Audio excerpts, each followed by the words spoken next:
کان گلو شاه کرام، کان صاحب بیت الحرام. ای جبرائیل لید کر سلام، کان محمد مصطفى.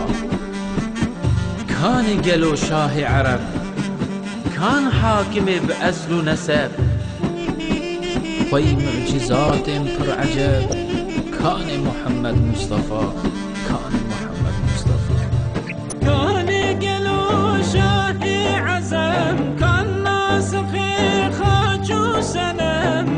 كهف الأدب والعلم، كان محمد مصطفى. كان محمد مصطفى. كان قلو تاج سرا، سر دفترا پیغمبرا. رجورنا يا هردرا، كان محمد مصطفى. كان محمد مصطفى. کان گلو یار شفیع، کان خودیوی قلب رقیق. کان ابو بکر صدیق، کان محمد مصطفى.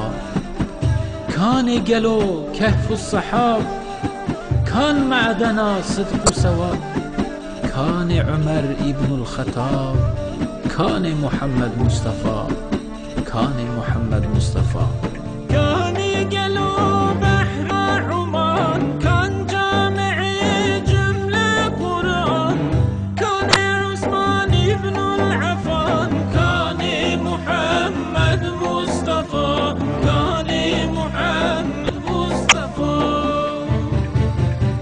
كان قلو شاه الأبرار، كان خدي شور ذوالفقار.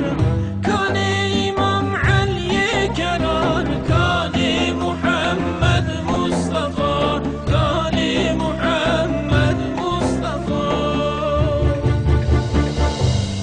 پشتی که دنیا بوان نما، عیبک و امسر کن غما. ناجون ریاوان هر دما، جعدا محمد مصطفى. تبلیغ کرن وان خاص و عام، جهاد کرن صبح و دشام. عدل و عباد داب و نام، کان محمد مصطفى. کان محمد مصطفى.